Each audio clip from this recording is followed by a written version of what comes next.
All right, everybody. So we're the last panel, so thanks for sticking around. But actually, you're supposed to stick around for the coming after this as well. Our panel's growing a little bit, which is okay. That is perfectly okay. Because I think you've got some insight to add to that as well. So I'm Troy Lovata. I'll briefly introduce myself, why I'm maybe on this panel, why I'm on the committee here at UNM, and then let everybody kind of introduce themselves. For a minute or two, who you are, why you're here, and then I've got some questions, just kind of open up and go from there. So I'm a professor in the Honors College, and as Manny mentioned previously in the last panel, this is an interdisciplinary college here at UNM, and we're unique, maybe of 6 honors colleges nationwide, to have faculty tenured in the Honors College. So I'm a background of an anthropologist and archaeologist, but my tenure is actually in honors, which does make it complicated in a way. Another reason why I'm on this is because as a full professor in a small college, we have about 12 or so faculty who are tenure stream, and then 3 faculty who are lecturers permanent that I've served on. I was trying to add it up really quickly in my head before the last one. Something like 18 tenure and review committees, or as an external, for both people going through tenure, people who are moving up from lecturer to senior lecturer, or also, pretty importantly, people who are moving up to full professor. Because I think sometimes that also doesn't get thought about in the same way. We often think about tenure and promotion in that way. So tenure and promotion is really interesting to me because I've had to sit on a lot of these committees and figure out how to write the things that move up the next level. So I think we'll start on the end, just to introduce yourselves and go from there. Should I use a mic? Yeah. Okay. Hi, my name is Amy Bach. I'm an associate professor of literacy by literacy education in the teacher education department in the College of Education at the University of Texas at El Paso. I was previous co-director of the Ethnography of Languages and Literacies Lab, which is undergoing currently a transformation to become more formalized in our College of Education. And I am in my first semester as a faculty fellow, a Provost faculty fellow with the Center for Community Engagement at UTEP. I'm thankful to be in this position, to understand a little bit more, to learn a little bit more about community engaged scholarship and work across our university. And I'm thankful to be involved in the process of thinking about how to continue to formalize it and institutionalize it in our university. As we get to in some of the questions, it has been, community engagement is part of the sort of DNA of our university, but there is work to be done insofar as recognizing it and supporting it consistently and across the years across disciplines through tenure and promotion.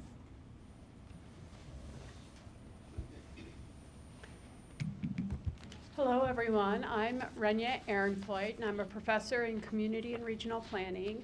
And I am also the Associate Dean for Research in the School of Architecture and Planning. And we are a small school. We have 3 departments, each of which is very focused on having multiple pathways to tenure and promotion, and valuing scholarship and knowledge building that comes, multiple forms of knowledges and knowledge building. But I will say one story that has focused me on tenure and promotion, and I think that part of my participation today on this panel and participation on the advisory committee to the Community Engagement Office, this is what started me on this. That I came to UNM about 10 years ago as the department chair, and one of my faculty members certainly had earned, I would say, if you looked at her record, certainly had earned promotion to professor, but had not gone up yet. And, kind of like people have alluded to, had earned tenure fairly conventionally, and then had contributed to community engaged scholarship for ever since then, and just felt like, why even battle the UNM system? But it was a different moment. We were changing. We cared differently about community engaged scholarship. I thought, great moment. I very happily, made this list of senior scholars who are all engaged in community engaged scholarship. I'm in a discipline where there's a lot of value for that. And I was like, fully confident, and I start, pulling all their contact information, and it was associate professor, non-tenure stream, associate professor, and suddenly my list of 12 is down to 2. And I realized that all these people who had committed their careers to doing this work and were doing really impactful, important work, and they weren't being promoted, and so they couldn't serve as a reviewer for this, for my colleague. And so then I reached out to some folks who I believed would understand her record. I knew them, just like professionally knew them as part of our discipline. And they agreed, and I will say this promotion case was successful. But a couple of them reached out to me and said, this is an unusual case, and we're not sure how to evaluate it. We're not sure what to say. And I said, could you just say what you see? Because we also need the language. And just if you say this is really impactful in this way, just say that. You don't have to say, and this is an equivalent. Just tell us what you can say confidently and let us navigate the rest. And I appreciate that UNM had space for that, but it also gave me insight, being in a discipline that values this, being very intentional about the external reviewers. I asked, and still having to navigate this, and this really started me on this real question, asking lots of colleagues, what did their departments do? How did they do this? And then I started getting requests for reviewing, promotion cases and tenure promotion cases that that had this focus, that were the scholars. And I'll say that just a month ago, I reviewed my first case that the person's tenure package, being reviewed for tenure and a promotion to associate, was essentially completely a community engaged scholarship. And it made me realize that we need to do better in our guidelines. And because I was definitely empathetic about the work, and then I was also answering the university's questions. And I really realized we need to create visible pathways if we're going to make it real for faculty and not have them individually take risks if they're going to do this kind of work. So that's how I entered this conversation. Rod, I guess you next. Well, thanks for sticking with us this afternoon. As I mentioned earlier, I'm Rod Williams. I'm currently the Vice Provost of Outreach and Engagement at Texas Tech. Prior to that, I spent 3 decades at Purdue University, where I was in the Provost's office. I started as a faculty fellow, where I was charged with helping advance the scholarship of engagement as related to promotion and tenure. We did a lot of university surveys and found out 2 really interesting things. One, there was a promotion pathway at that institution, and faculty on the primary promotion committees demanded that they see impact in all the dossiers. Same survey, same faculty, also self-identified that only 10% of them could adequately evaluate dossiers that mentioned impact. So we had a lot of work to do in bridging that gap between what the faculty on the promotion committees were asking versus what they were able to evaluate to help promote faculty moving forward. So worked for 2 years as a faculty fellow to create what we call at Purdue the guide. So if you Google Purdue the guide, it is a document that we put together that really focused on 2 main things. One was for junior faculty members that help frame engagement dossiers so that internal promotion committees as well as external reviewers can understand engaged scholarship. And then the second component of that document was really focused on primary promotion committees on how to evaluate engagement dossiers. And that really helped Purdue turn the corner in terms of promoting faculty on the basis of the scholarship of engagement. Coupled with that, we launched several professional development programs aimed at helping faculty draft dossiers using that resource, as well as evaluating impact and integrating that into extramural funding. So over the last 5 years where we had those resources established, we saw faculty increases in promotion and tenure increase by 433% on campus, which was significant from our perspective that pathway was opened up. I give you that prelude as my introduction to how I got to engage scholarship and why I think I was invited on this panel. It's certainly why I was invited to attend Texas Tech. They wanted me to emulate many of the things that we did at that previous institution at Texas Tech. because I'll share with you where we are at my current institution in the next question.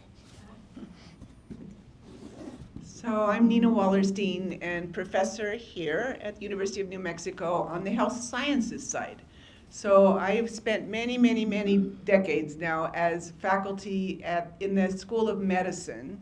I became faculty in 1988. And then we recently have become a College of Population Health.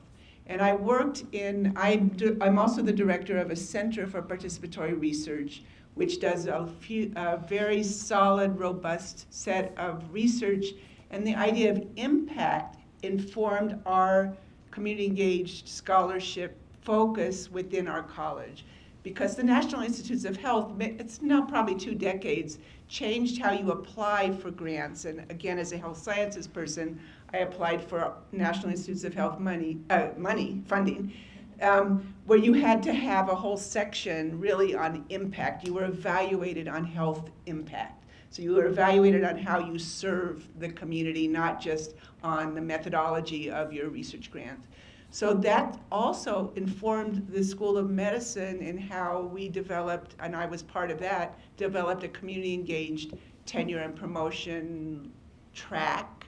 And then we took that into the new College of Population Health, where we have our own community-engaged population tenure track that allows for, whether you're in an education excellence focus or a research focus, you can be community engaged. So you can choose that development. And I guess that's true of UNM. We have fragmented tenure and promotion policies in different colleges. We have our own, and our goal here, I'm on the committee with Tim as well, to try and say, what can we do as a whole university to create standards for the whole university, not just for different separate colleges. But we have excellence in several colleges already in our tenure and promotion guidelines. I also want to say that part of what we've done as a college is really promote community-based participatory research as an area of excellence. And we've established the first PhD of CBPR probably in the country. So we have a CBPR in health equity sciences with a CBPR concentration. We've also been supporting the development of kind of a set of scholars where they can work out in the community with our faculty resources. So we're trying to expand what it means to be engaged. And the last thing I just want to say is I'm very excited about this effort that we have our keynote speaker come at UNM, because I'm also deeply engaged in institutional change in community engaged scholarship. I have a big grant from the Patient-Centered Outcomes Research Institute to work with 8 institutions around the country to transform policies, T&P policies, but also IRB policies, but also finance policies, but any policies and norms and practices so that the institution can support community and patient-led, I'm going to use that word, led scholarship. Not community and patient-engaged scholarship, community and patient-led scholarship. So we're trying to push the envelope in this grant that I have. And I just feel that it's really important how we use language. And I want to say that we need to look at each, I am taking a minute here. We want to look at each practice that we have. And I've just been looking at, for those, how many people do research in this audience now? If you do give merchant cards, gift cards now, at our university, it asks for you to the participant to sign their national status. This is a frightening time for immigrants right now. And we need to change these practices on campus that really would, and thank you, Veronica, for raising the issue of, a lot of our communities are immigrant communities, so that people are not afraid to do research with us. So it's really important, there are many, many policies on campus that need to be changed if we really want to support community-engaged scholarship. And I want to challenge our committee to enter this issue of why our university is demanding that when we give I'm taking this opportunity because it's really key. Communities need to trust us. And if the universities act in ways that really foster distrust, there is no way to do community-engaged scholarship. And in this time when immigrants are going to be targeted, we need to protect and we need to support. So I think it's really important that we open the issues of what we're dealing with when we're talking about community engaged scholarship. So thank you for letting me add that, but I just got an email from my research assistant dean who said this is university policy. We have to ask about national status on anybody that you're doing research with. So I'm about to take it up the line, and just to let you all know, I need your help, everybody at UNM, to really do this, because it's very dangerous for us. It will stop our community engaged scholarship. I'm just adding that, and that's part of tenure and promotion, is how do we do it in a trustful way that really builds our relationships of partnering in a way that's honest and doesn't hurt people. I just got that email, so I'm kind of shaken. So I appreciate that as an eye-opener, and Yeah. I think for me there's this surreal aspect where we speak about our work and we speak about the world as we've known it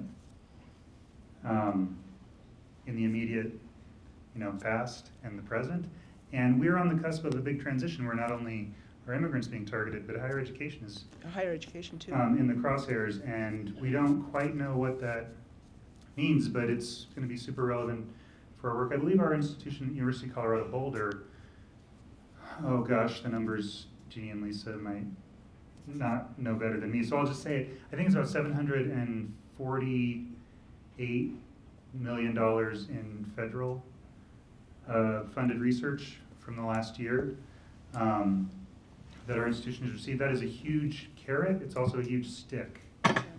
We're dealing with new guidance requirements coming from the federal level. We're going to have to contend and figure out what that means because we can't ignore what's coming. So I just want to appreciate that. And now I'll say who I am. I'm David Meems. I'm sorry to interrupt the conversation. I interrupted it. I apologize. So I'm actually, as of today, I'm the executive director of the Office for Public and Community Engaged Scholarship at CU Boulder. Director was my title yesterday. The reason I mention that is because we have long struggled with finding ways to have faculty leadership in this domain at our institution. And we are piloting some roles that are faculty directors related to areas of public discourse and conversation. We're hoping for other areas around community engagement that we can integrate some faculty leadership in our office, because that's been a big gap. And that's been one of the main impediments, I think, to us really addressing tenure and promotion. I myself am a teaching faculty member for many years in the School of Education at University of Colorado Boulder, also in philosophy at the University of Oregon. I've been directing our office since 2015. How I got into this work, I'll just say a couple words and then we can get to the proper questions.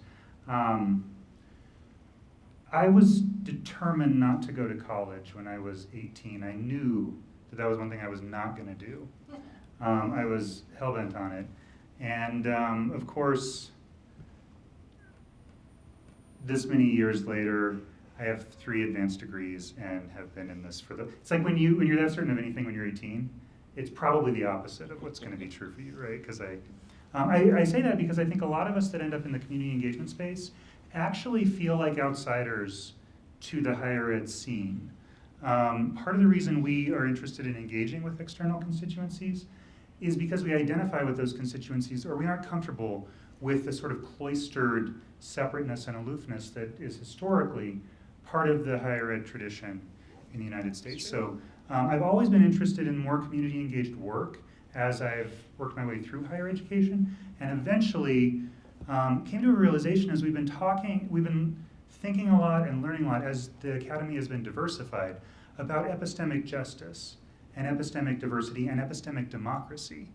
And I think that there are really, really good philosophical reasons at this point to believe that community engaged or publicly engaged work across disciplines is actually better research, better creative work in terms of rigor and the merits of the work because of the blind spots, historical and positional, that we all bring to the work. Engagement is a way to make research better as research. it's a way to make teaching more effective and better as teaching.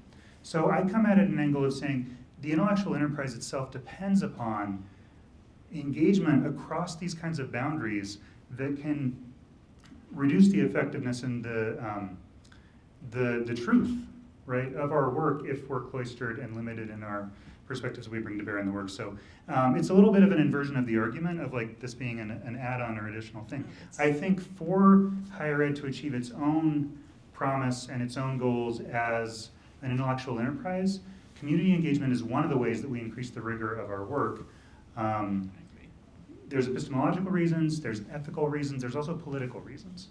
So that's how I come to the work, and I'm sorry if I took up too much time. That's okay. So, well, I think in a lot of ways people's introductions will lead to the first question. So, and we'll probably try and keep you to 3 minutes or so for this first question. No, just for this first question, go through. And so we have some time even for follow-up. So the first question, go off what you've told us, but what is the current state of community engaged scholarship in the tenure and promotion process? And it could be at your academic institution, but it also could be at your discipline, because I think you have some knowledge of that in different ways. It's not always just in your academic institution, or at even your state. I mean, is it formally recognized and spelled out at a unit or at a university-wide level? Is it supported? Is it optional for all? Or does it reside primarily in particular units or disciplines within your institution or your state? I think we'll start, Renia, and we'll work our way around.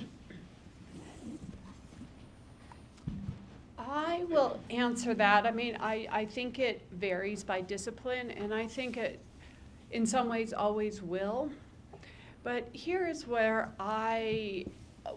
in a sense, I'm going to just frame this as something that I see as a real question around this. In the work that I do, so working in areas of, broadly in social sciences, but in urban studies, and in urban studies in small communities, oftentimes when I'm talking to somebody working in the community, they don't have a knowledge gap, they have an information gap. They want to know something. But the work to do that could be thought of as synthesis and be very applicable, but that's different than, in a sense, seeing it as knowledge production and originality, which is valued in this university process.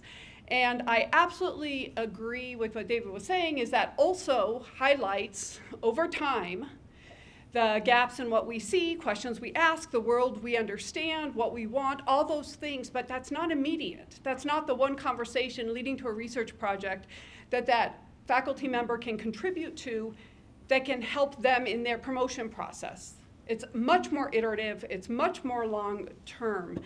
And so I would just say that I think that there is a sort of a challenge for thinking about it. Institutionally, I do think this is in the other units that I'm very familiar with at UNM, but also my discipline in other universities, about really thinking how to articulate this pathways that allows for this engagement and the iteration without saying this one person has to be able to do A, B, C, and D and link it around and do this and this, because that will be impossible. And so well, maybe it's not impossible. It may be true in some cases and some questions, but not true in others. And I will say that the other piece of that is I think we really need to think hard about the question on what we think about information and knowledge traveling and sharing, because for traditional scholarship in the fields I'm most familiar with, you do a project and you publish in some way. If we think community engagement, that first step would be sharing and collaborating, right? And this sharing of information and knowledge. For a lot of publications, their impact isn't that great. Collectively, they are increment, but we don't have a pathway the other way. And if we say everything has to be visibly impactful over this short period, that doesn't make sense in the kind of work I do. I mean, things change in communities over years. And so that wouldn't be on a tenure clock. So I think that there's just some real questions in thinking through what we need to do to make real pathways. So I'll speak a little bit more about what I understand our university to be doing with respect to supporting community engagement and sort of the ways in which more work can be done to support it at the level of acknowledging it in the tenure and promotion process. I agree the degree to which different colleges take up community engagement seems to vary across disciplines. And the university has really put a good amount of resources and effort behind promoting community engagement in teaching and scholarship in particular. The Provost Faculty Fellows, of which I think I might be a third or fourth cohort, these fellows have positions with the Center for Community Engagement for a year or two. The first cohort of faculty fellows, as I understand it, really tried to understand the problem, or tried to understand the landscape, better said, of like how community engagement is taken up across these different colleges at our university. And so they did a lot of listening sessions, town halls, talking with people. The second cohort of faculty fellows really tried to develop a solution to some of the problems that were articulated, which were namely, this is very time-consuming, challenging work, and it doesn't get recognized in the way that it should in our tenure and promotion process. Some of the solutions that they identified were working to change the language around community engagement, recognizing community engagement in scholarship and teaching in our Handbook of Operating Procedures, the HOOP, and that was its own process in and of itself through listening sessions, revisions, consulting with faculty across different colleges, working with the Faculty Senate president and having the Faculty Senate vote on that. So it does exist in a codified way in our handbook, but the ways that it is taken up by different colleges is different and changes over time as leadership changes. And I'll get to that again in a moment. Another way that the university has really promoted community engagement is through a Provost Community Engagement Institute, which was a year-long investment from the Provost office, inviting faculty members from across the university to participate in a year-long series of workshops that happened once a month on a Friday. And each workshop focused around different themes related to community engagement, like theories, mentorship, dissemination of research, and each of those sessions happened at a community organization somewhere in our area. There were tours of different community areas. And junior and senior faculty were involved in this institute. It was really a coming together, a kind of mentorship experience that introduced junior faculty to sort of the breadth and scope of different organizations working around the El Paso area, provided opportunities for mentorship between junior and senior faculty, and really kind of dove into thinking together about what community engaged scholarship looks like, how it can be shaped through, giving folks an understanding of some of the work happening on the ground and offering opportunities for initiating potentially future collaborations between scholars and community organizations. The university has also been involved in a number of surveys gauging faculty satisfaction across our university, and one of the areas of continued improvement that's been identified is clear guidelines around tenure and promotion and supporting faculty through mentorship. And so there's a direct charge from our provost office to university chairs to really work on solidifying tenure and promotion guidelines across each of the colleges. And that offers a real opportunity at this moment to kind of insert ourselves into that conversation again, which is some of the work that I'll be doing over the course of this year and hopefully next year. Excellent. I think we'll go to Rod. Do you wanna? Switch order. Oh, you can leave they've got that a mic mic. over Oh, here. Yeah, okay. they've got one. So I can sum up where we are at Texas Tech with regard to promotion and tenure and our OPs.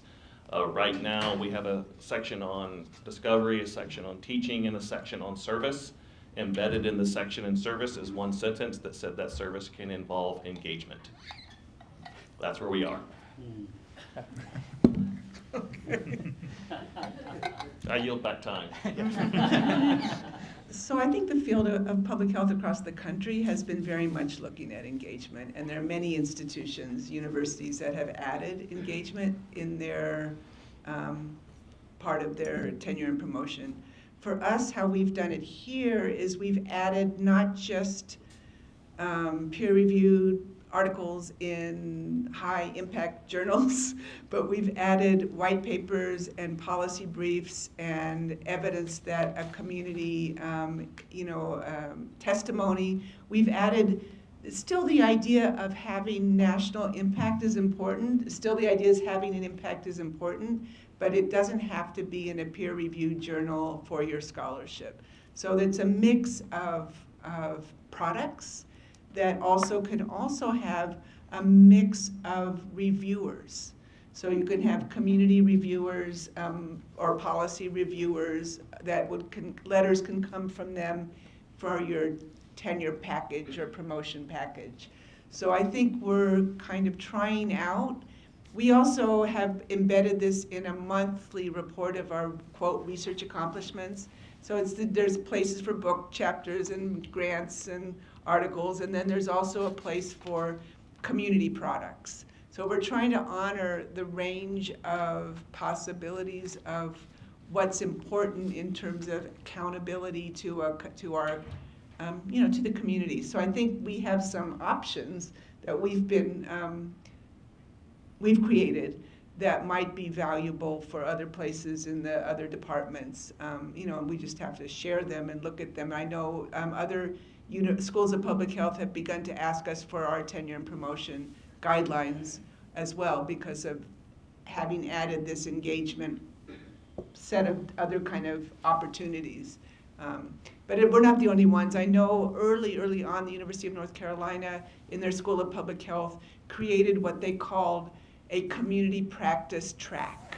So you could go up under community practice. And it wasn't research, education. I mean, you could go up with excellence in that. You had to be competent in other arenas as well, but you could have excellence in community practice. So that wasn't, that's not generally been accepted other places, but I know that they did that years and years ago. And so there's other, I think there's other examples out there of special kinds of community engaged scholarship options in other. Again, public health has always had this idea of accountability to the community, so and improving health outcomes, et cetera. So maybe that's allowed for some more demonstrations of different opportunities. David? So at the University of Colorado Boulder, Lisa referred to our institution a couple times as like highly federated, I think. We have a strong tradition of local control, right? So these things are very much determined at the unit level. The Office of Faculty Affairs has gone out on a limb recently by just tightening up the specifications of how frequently tenure and promotion guidelines have to be updated. There are departments that hadn't updated them for 15 years, right, recently. And as part of that, they've encouraged departments to think creatively about the different forms of impact that they include in that. So they're not telling people to include engagement, because that would be a sure way to have folks resist that, because that's the way our institution, if something's coming from above, folks are against it, right? So it's very piecemeal. We do have units that have incorporated community engagement into their requirements. The Department of Theater and Dance has been a leader. The School of Education is a major unit that has included community engagement, given how much work is done with schools, teachers. That is a natural thing for them. We do have sort of a supply side approach that we've taken, where in the annual reporting, it's called the FRPA, the Faculty Report of Professional Activities. Our campus definition of outreach and engagement cuts across teaching, research and creative work, and service. That's reflected in the FRPA in that there's a drop-down option with a large number of the categories that you can report, where you can say, this is a publication, did this include a community outreach component? And folks can click on that and signal that activity, whether it's teaching a course, a publication, a public presentation, and specify, they can tag that as a community engagement activity, and that report is available upon request to the units. It's not provided automatically, but if units are choosing to value that type of activity, there is a report available to them for each faculty member of how many of their activities included an outreach or community engagement component. We don't have a good sense of how many folks are using that at this point. We should look into it, but it's that supply side approach of like, if folks want to move in this direction, there's data that's available to them. Well, thanks, and I think this leads in really well to the next question. And I think we'll go to Amy to work this way. So many universities' overarching mission statements, planning documents, administrative directives often match well with the concept of community engagement. For instance, when Provost Holloway gave a discussion this morning, he talked about UNM's 2040 plan about serving the entire state of New Mexico. I would say actually there's other planks in there. Community engagement fits really well, like fostering educational innovation or sustainability or crossing boundaries and silos in a university. And yet the process of tenure and promotion, like David just said, is often grounded in and driven mostly by a disciplinary or department level standards and norms. Should we be concerned about this paradox between top-down and currents that rise up? And then what are some of the ways to successfully bridge this divide and support community engagement and community engaged research, both directions or one or the other? So. Okay.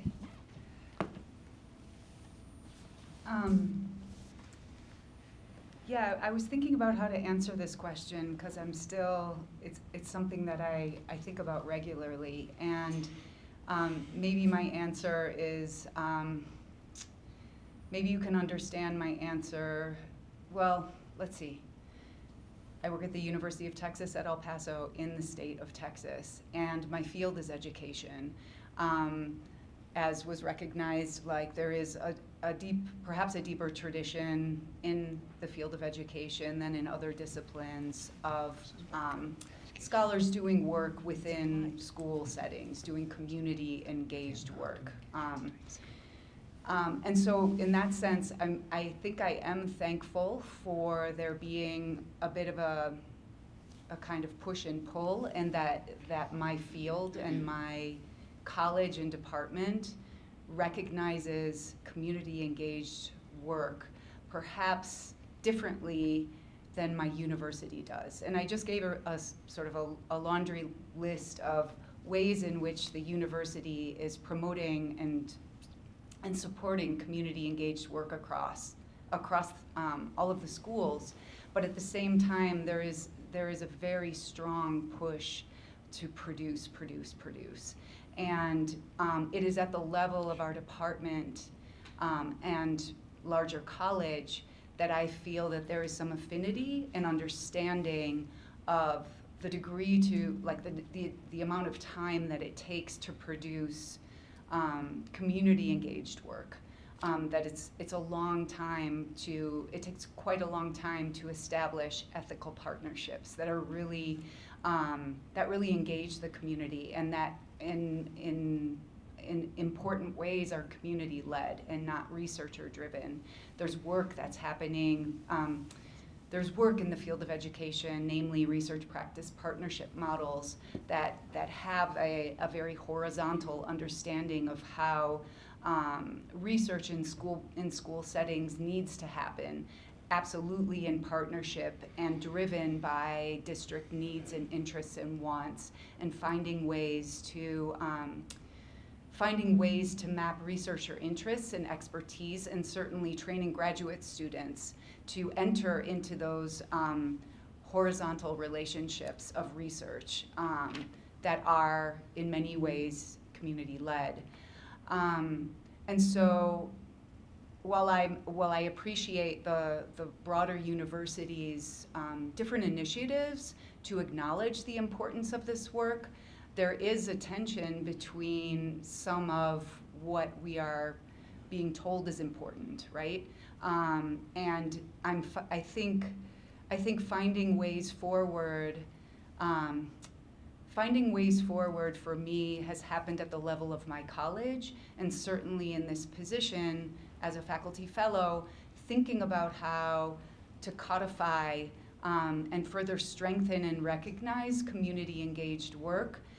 Will most certainly, it has to happen at the level of each college or even each department, and that has to be driven by community members, faculty members within those departments who recognize the different, who are experts in their discipline, certainly, and can find, can best articulate ways to recognize the value of community engaged work, the time needed to do community engaged work at the level of their departments, and work in different ways to codify that that kind of engaged scholarship, teaching, service within their disciplines, if that makes sense.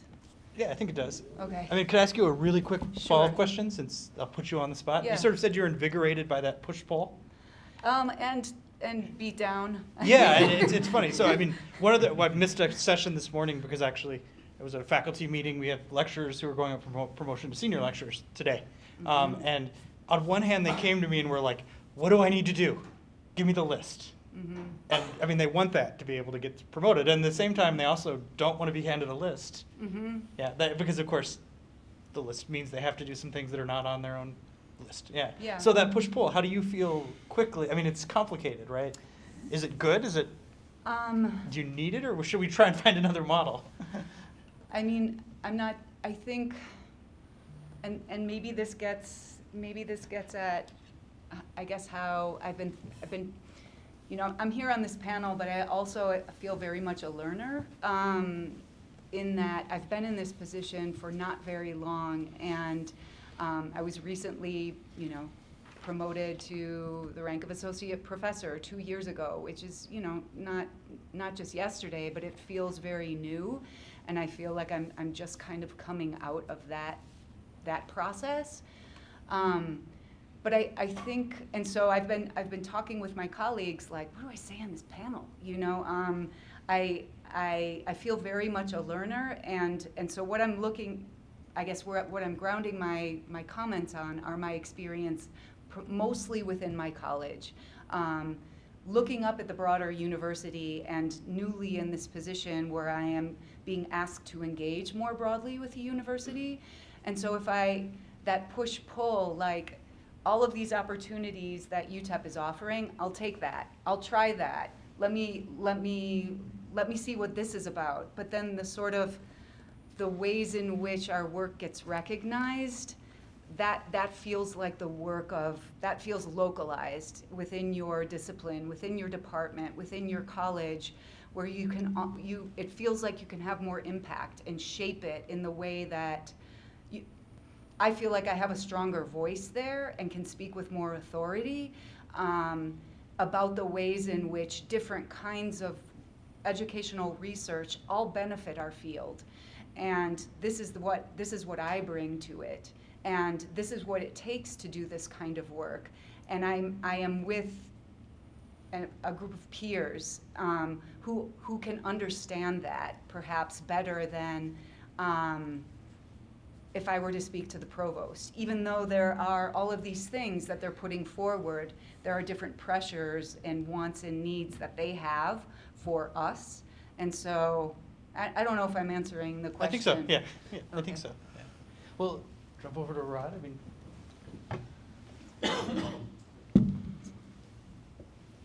So I think for me, and I mentioned this earlier when I was on the panel with Cammie, is I'm a really strong proponent of scaffolding. I think there's a lot of strength and power in a scaffold approach in which we can embed this in the culture of our institutions.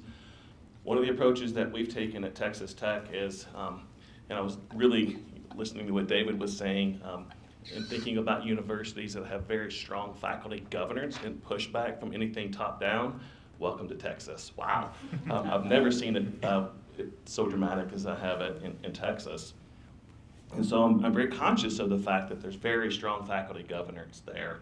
So the approach that we took was to launch a pilot program with one of the colleges that self-identified as really wanting to move the needle in the space of promotion and tenure and reward those faculty. So we pulled those faculty together over the summer, provided guidance from my office as well as the Office of Faculty Affairs, who are fantastic when it comes to thinking about policy and how to change policy, the processes in which is needed to do that. My office provided the content on engaged scholarships. It was a really great complementary approach from the Provost office. We worked with a college, and they had a representative from every single one of their departments and buy-in from the chairs to take a really long, hard look at the OP that I just described that has one sentence embedded in our OP related to engagement. And they took that and revised it to suit their needs and what they wanted it to look like. And I'll just share with you what I was hoping from that exercise is they would really pull up engagement and give it its own paragraph. But what they did is they elevated engagement to its own pillar. So now we have research and discovery, we have teaching, we have engagement, and we have service. So one of the things we've tried really hard to do at Texas Tech is divorce service and engagement. They are foundationally, in my opinion, fundamentally different things. So we're trying to clarify that from our faculty. Service is equally important. It is important to be a good citizen for the university, both professionally and within the institution, within the academy, and engagement something else entirely, and it's externally focused. So we're working really hard to divorce those two things. We're taking that pilot program I mentioned earlier that we have launched some engaged college programs. We have 5 colleges that are now working with our office. So we're using the pilot from that initial college to share their approach with the other 4 colleges. And what we're hoping is that all 5 of those colleges, through faculty governors, through faculty-driven revisions to the OP, we're going to present that in the fall of 2025 to the Faculty Senate in hopes that we can get those revisions and a 4th pillar added at Texas Tech, which is the Scholarship of Engagement or Engaged Scholarship. So that's the approach that we're taking right now to change the culture at our institution.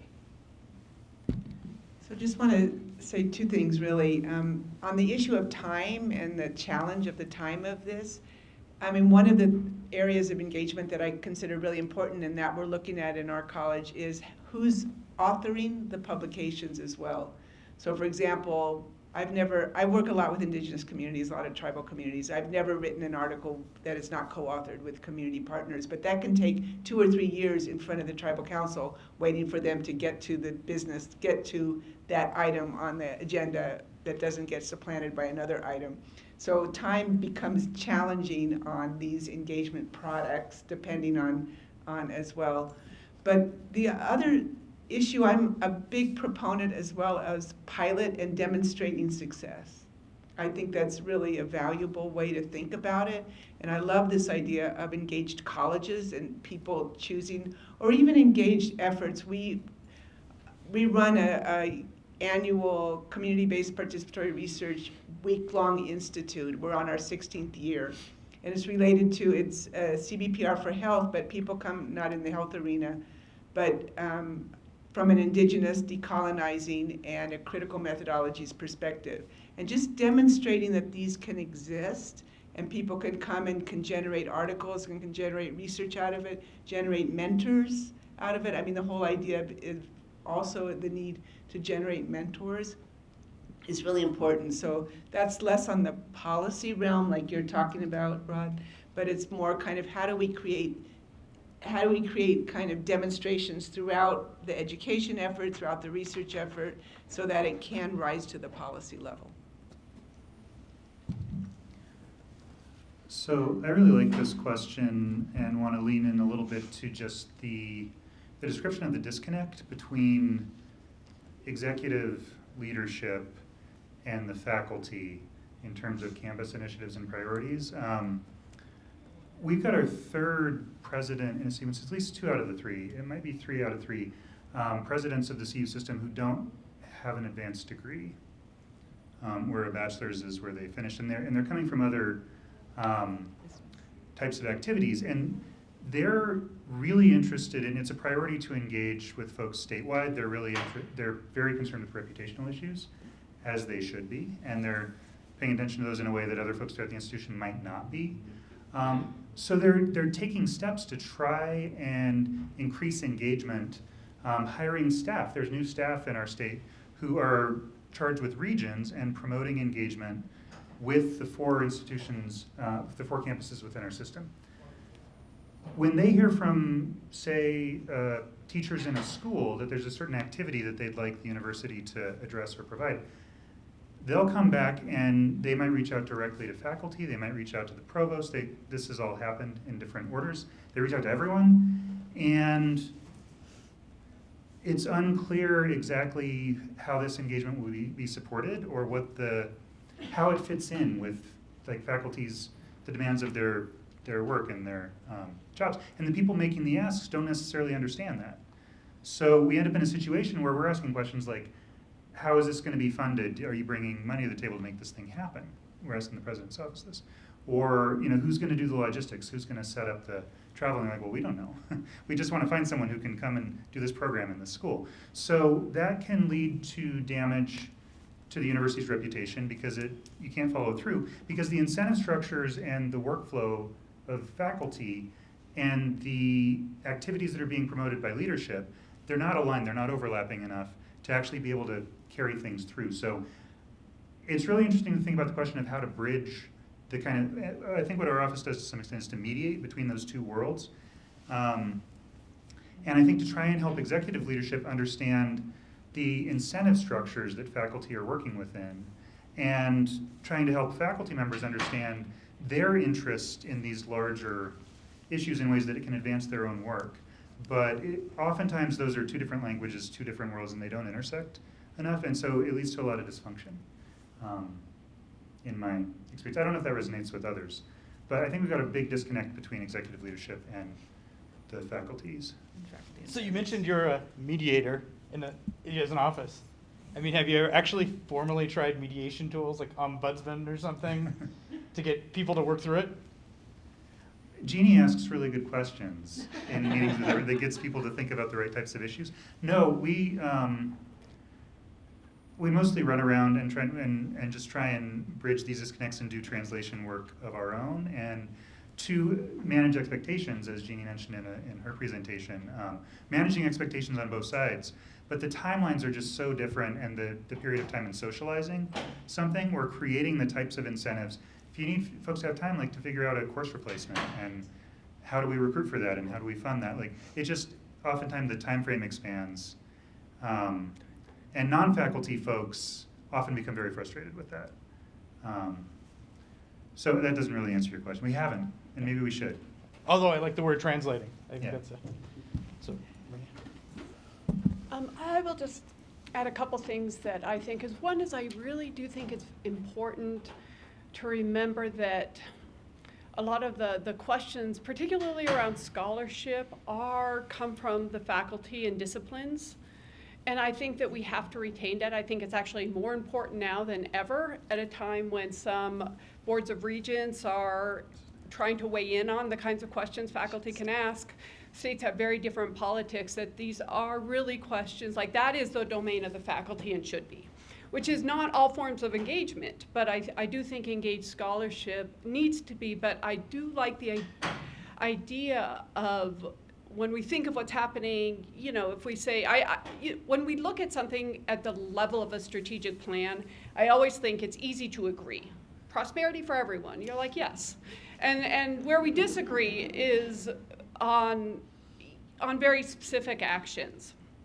And so I support keeping this with, creating incentives to think broadly about scholarship and how to broaden the ways we think about it to create open spaces for innovation. And there is so much evidence that having broader, diverse research teams and conversations leads to more robust scholarship. And that needs to be a priority, because I do think that ends up being a way to really encourage and incentivize all disciplines to say, what could we do differently to Manuel's earlier point, is that many of our disciplines, and we see this at UNM in tenure and promotion guidelines, have a very narrow way that they consider what they consider success. 5 journals you have to publish in. I mean, really this very small window.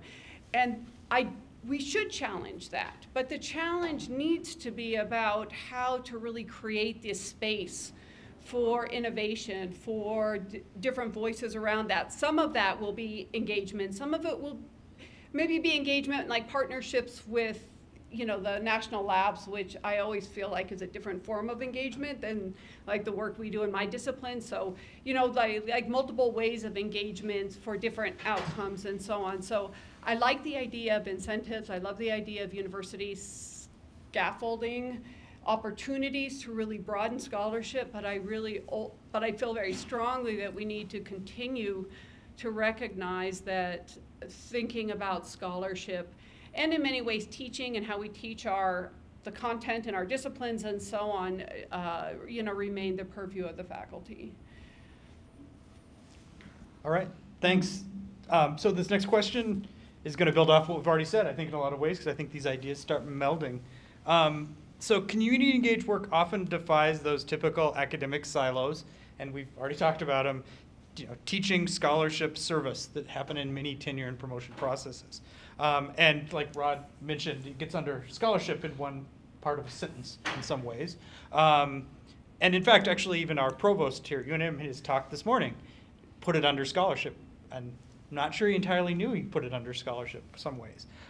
In my own perspective in teaching in the Honors College, which we're a very teaching-focused unit, we actually often put it under teaching because we're engaging the students, put them out in the community. So do you find these particularly problematic in tenure and promotion process that how do we fit into these silos, and what can be done or what tools can be used to counter or broach those silos, or do they need to be broached? And I think we'll start with Rod because you've offered a 4th pillar. Okay. So I won't belabor the 4th pillar, other than to say, I think as an academy and as engaged scholars, we do need to really start thinking about those definitions, service versus engagement, and really try to socialize those across our institutions and identify those fundamental differences. I think that's really going to help provide clarity that will allow faculty to be successful in each of those spaces. So again, I think those definitions are important.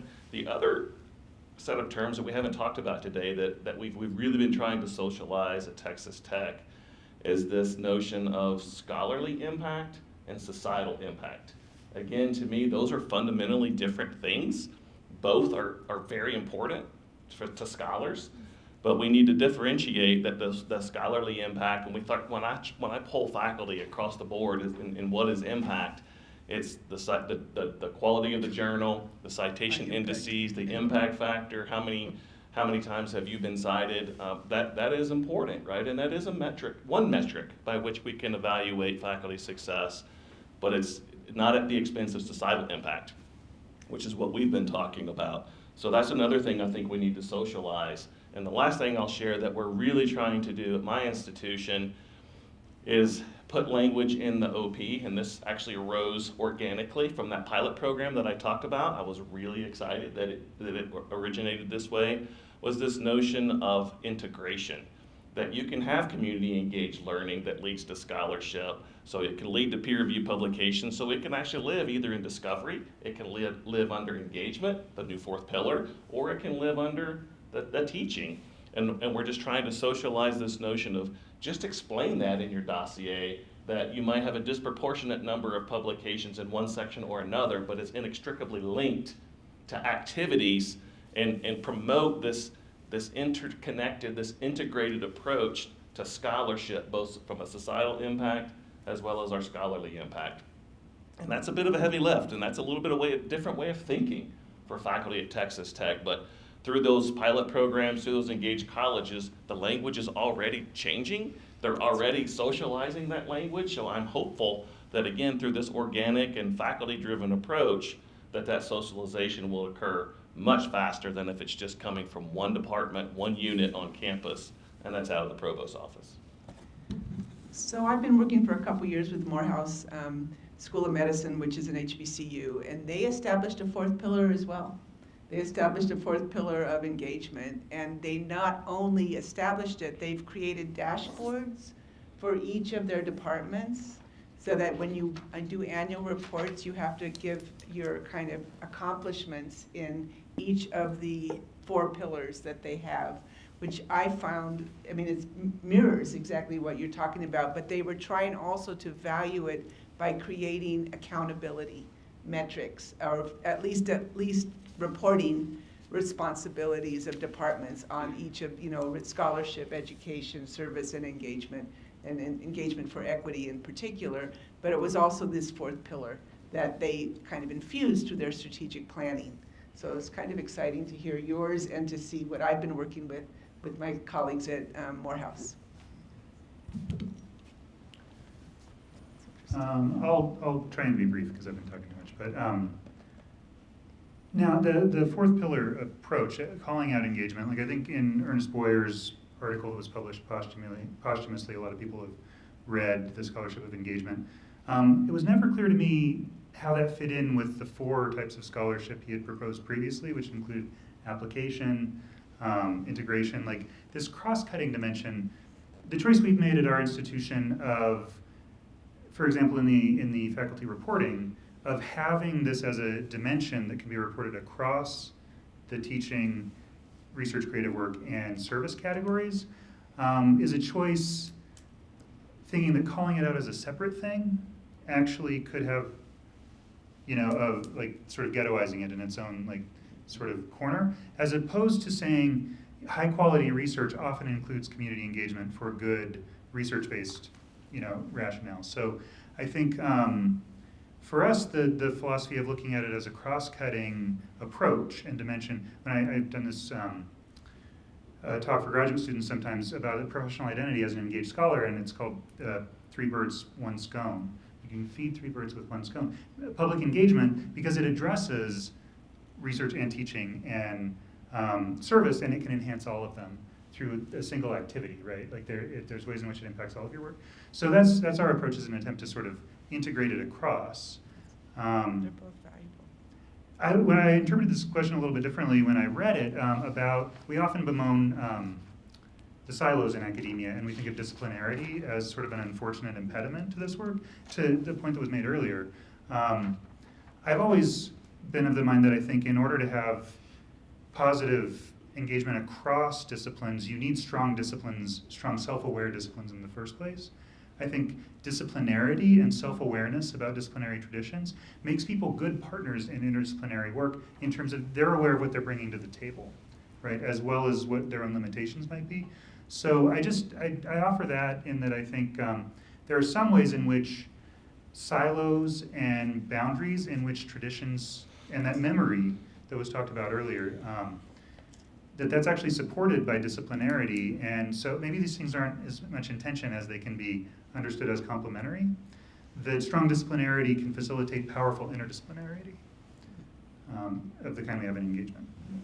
Yeah, just to comment, I said I'm in this interdisciplinary college, and in a way, we get along because we come from disciplines, and therefore we're not fighting internally as a discipline. Like that same strong knowledge of your own discipline. I co-teach with a geologist, at class, and we kind of respect each other when we can both know we come from a discipline. It's interesting, yeah.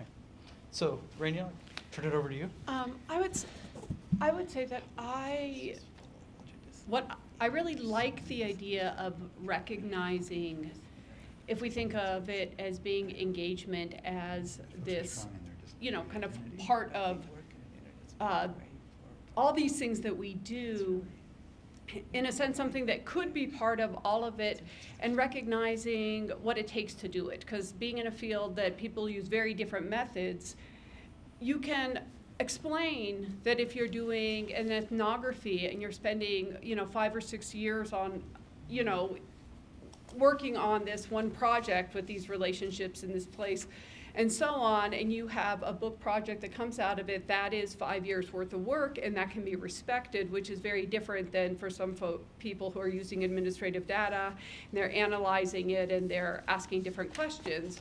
And I think it's to me, it's raising that kind of awareness, because I, again, am thinking about how do we see it and make it really possible for faculty across different disciplines to do it.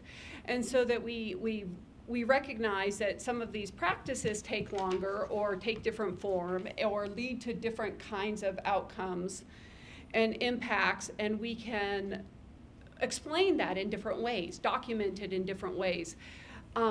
And without being really clear in all cases what that would mean, but that's the same for service, but also recognizing that many of us, when we are engaged in some kind of collaborative work, would love that to be all of our service, but that means we would not serve on university committees or department committees. So it is layered on, it's extra, because we don't get relieved from these other responsibilities to do it unless you're a big department. There's 8 of us, so you don't get relieved from anything to do something extra, and it doesn't mean you don't do it. And then with teaching as well, maintaining the relationships, doing project-oriented work with students is a lot of work. And making sure that those outcomes, given, every class is a little different, dynamic skills and so on, is really something that's going to be useful. Takes a lot of work on behalf of the faculty member. So ways to kind of recognize this, that this has this value, but it also has this time. But I will say the one other piece of this I think is really important is, like, right now, obviously everybody is here because their institutions are valuing this. And there's a lot of institutions that don't value it. There's a lot of faculty who aren't thinking about it. And faculty are reviewed externally. And so that if we are going to do it, we have to make it visible in a way that it's recognized in our documents, and it's sort of explained in a way that somebody who doesn't see it and might not even value it, I mean, ideally, whoever's requesting the external reviewers will identify people who do value it, but that stuff isn't as easy as it seems, and really saying, how do we make sure that, to me, that's also part of it, is however we do it. If it's a 4th pillar, if it's integrated, how do we know that our documents at all levels are really setting up people for success in doing this, given the structure of our institutions, the real differences across states, and rather than having it just be this small group of institutions that it's valued in, and everyone else is just trying to do it. Because in like my discipline, people want to do it wherever they're living. It's just some institutions support it, and other people are really struggling to do it without raising red flags at their institution.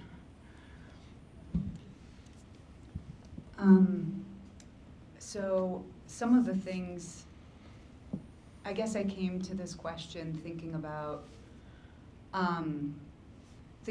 how, let me back up and say, I came to this question thinking about what exists in our department and college. And we are just creating, writing down on paper, having it be an established policy, tenure and promotion guidelines that everyone can follow. It has been, and I don't mean to say that as a way to badmouth my institution. That's not why I'm saying it. I'm saying it because I think in some ways we're at a very beginning. There's opportunity to formalize understandings and recognition of community engaged work in my particular college and department, and I approach this question thinking very about that specific context. And in thinking about how we can, in thinking about the way that these things are siloed, and how best we can help faculty who do this work get recognition for the work that they're doing. Some of the things that I've been brainstorming in partnership with my colleagues and other faculty fellows, and based off of work that the other faculty fellows have done, have to do very much with what was mentioned in the Purdue, the guidebook, right? Those 3 things, like frameworks for picking external reviewers and policies at the level of the department around how reviewers get picked. For us, that's changed from year to year, and depending who is the chair. And that process is not clear yet to faculty. It's so in some ways we have a lot of growing and work to do, but that also offers an opportunity. And it offers an opportunity for recognizing, you know, if the policy at the level of the department is that faculty reviewers are chosen by faculty providing a list of 5 people, and the chair and senior leadership of the college picks 2 of those people and a third of their own, then that's the policy, right? And the faculty members can then understand that they might need to pick somebody who will read and recognize their community engaged work as a particular contribution that has value. And related to that is support for faculty to find, identify, pick reviewers, and also helping them frame their work. As well as, we hadn't thought about this, but support for the Tenure and Promotion Committee to actually be able to evaluate the community engaged work that they are going to be asked to think about. And I think also the sort of idea of leaning into our university story that was mentioned earlier. You know, UTEP is a Hispanic serving institution, and thinking about what that means. What does it mean to be Hispanic serving? Our students at UTEP are not traditional college or graduate students. Most of them work full time. Many of them have families. Most of them in the graduate courses I teach in literacy, by literacy, research, and education work full time within institutions like school districts and schools. And they come to our classes as experts, right? And it's I mean, it may sound, I don't know, like not revolutionary at all that you think about your students as teachers, right? But we're often not asked to do that. We're not often trained to do that. And so if we take seriously this idea that we're a Hispanic serving institution, and that our students can also be teachers as well as students, then I think these blending, these sort of understanding these different things, not as silos and sort of separate, but helping faculty be able to craft and frame their work in ways that acknowledges the sort of connectedness across these things, goes along with the sort of narrative that we're telling about ourselves and the work that we do at the institution. All right, so I think to go off that actually a little bit, I want to ask this last question pretty quick. So maybe, you know, give us a minute, 2 at the most. So we have some time for some Q&A after. But can you give practical advice to a scholar at the beginning of the tenure or promotion process in regards to community engaged scholarship? Are there something specific you could tell them, timelines, mentorship, finding mentors, committees, I don't know, differences, whether they're tenure stream or a permanent lecturer, something you could give them a hard, practical piece of advice? And I think we'll start with Nina. Oh, okay. Yeah. I always say possibly join other teams if you really want to do a community engaged scholarship to kind of learn from it initially. And there's always publication opportunities when you do that. The other is to know that community engaged scholarship process papers can be written. You don't have to wait for outcomes. You can write about the process. And that's another way that a lot of our journals, and again, I'm speaking from my own discipline, but public health is not a single discipline. It's a many, many disciplines. So there's many different kinds of journals that come into this field. But many of them are accepting now community engagement as scholarship. And so process articles are in partnership development. They're growing dramatically. So they're real opportunities. You don't have to not be a community. You don't have to take the advice that many used to get, is do all your secondary data analysis for fast papers fast to get tenure, and then do community engagement after you get tenure. You don't have to do that because there are other ways to handle it. And we do support our junior colleagues to do these couple of these pathways. Okay, David? quick practical advice? Yeah. I'll just want to do one thing, channeling our Vice Provost for Faculty Affairs. There's a real continuum of public and engaged scholarship. It can take so many different forms, and some are high investment, and some are relatively low barriers to entry. And so her advice that was given just the other day to some folks, which I think is interesting, is if you want to be publicly engaged, think about those low barrier to entry opportunities where you're sharing your expertise in settings where it feels meaningful, but maybe doesn't take up as much of your agenda as more thoroughly engaged work would. And that's probably good advice across disciplines. Renia? I would say, I think, certainly documenting your contributions in different processes, so that you can explain them. But yes, I always say, but everyone at like within our school that I talk with, I say talk to your chair, and then also find mentors who do the kind of work you want to do, but do both of those, because I also think, one of a situation that I certainly know a couple people in who ended up leaving positions, farther positions, one case leaving university positions because they were, coming up, having a mid-pro or third-year review, and suddenly realized their faculty were not going to support them. And so I think that's also real. I think that's happening to faculty, and some just go to a different institution, but others just leave academia, and so we just have less of that work. And so that's the talk to your chair, so you understand your department's landscape, but then also to find people who do the kind of work you want to do, so you can see how they created a path for themselves. I think those are all really good ideas, and some of them mirror what I was going to offer.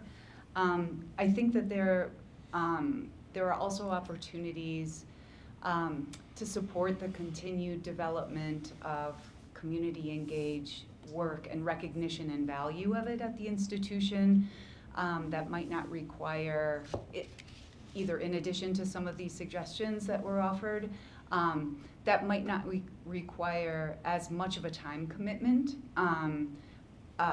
For example, in our College of Education,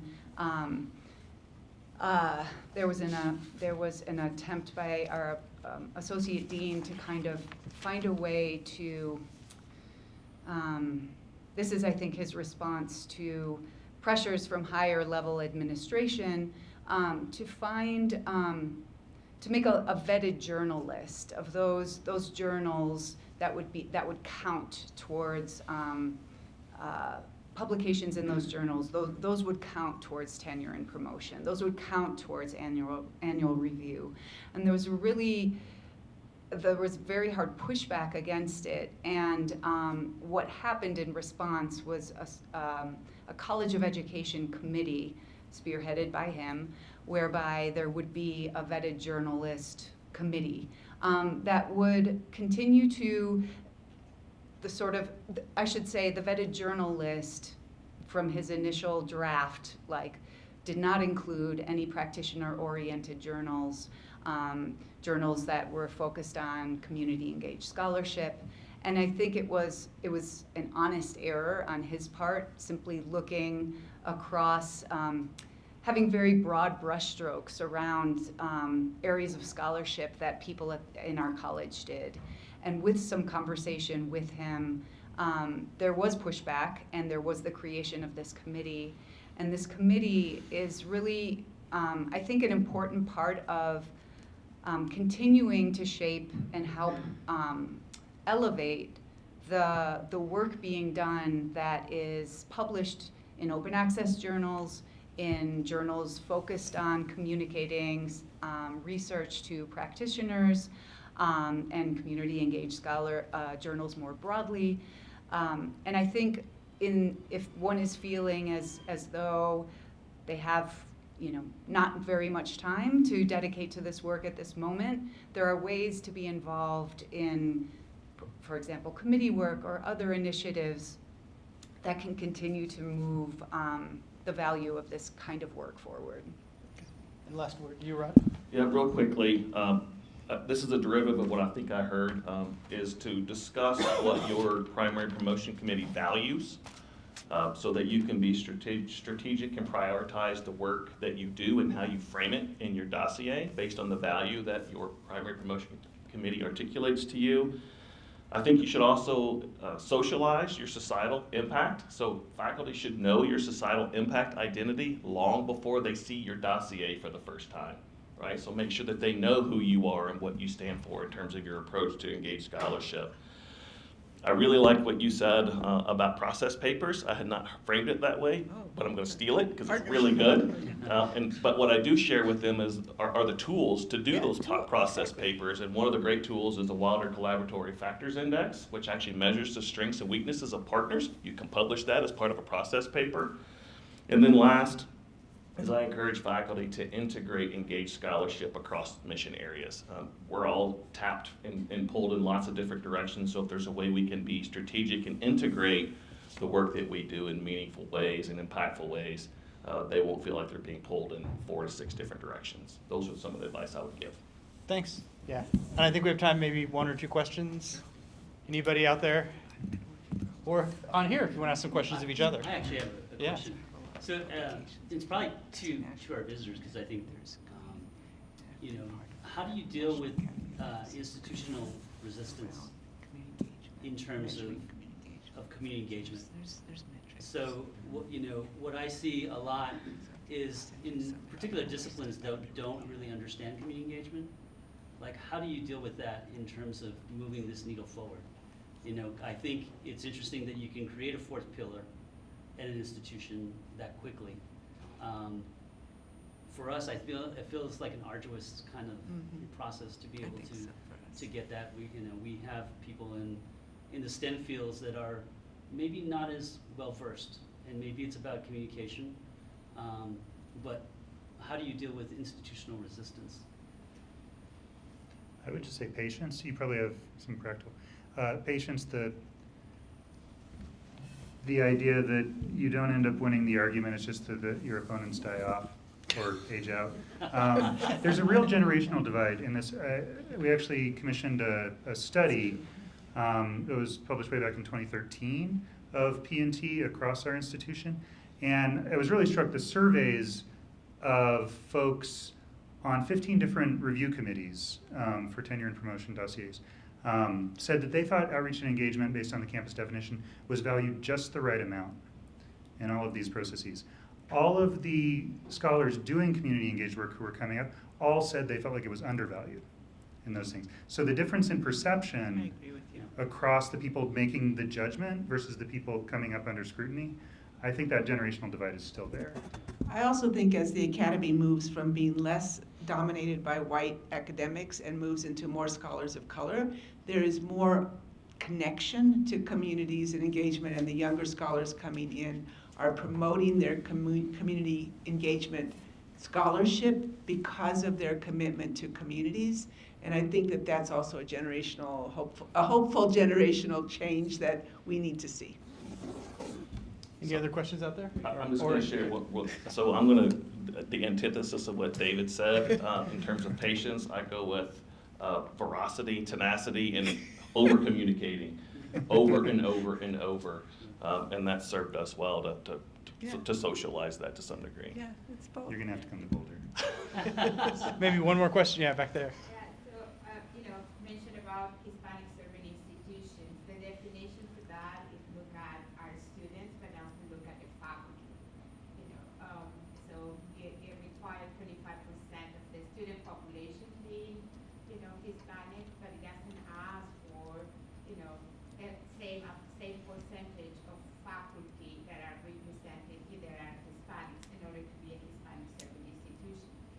So I'm making an example in the school, just for the School of Medicine. In medicine, the Latinos were faculty are only 6%. Latinas are 2.5% in the country.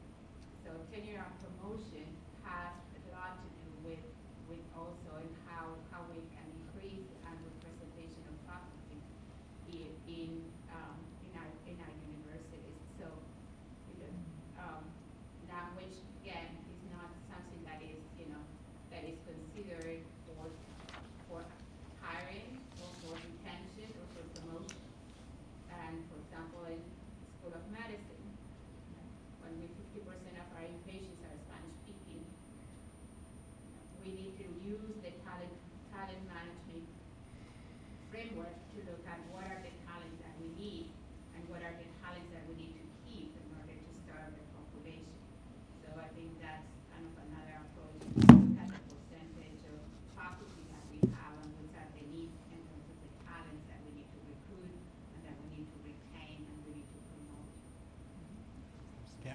Absolutely. Well, I think we're out of time. Yeah. So, and I'm just Turn it going to back close. Yeah, thank you very much to all our visitors. I really appreciate the people that traveled here. It's been a wonderful discussion. I hope that we build this network and that we're able to come together again in the future. Thank you to the panelists. We really appreciate all that you contributed.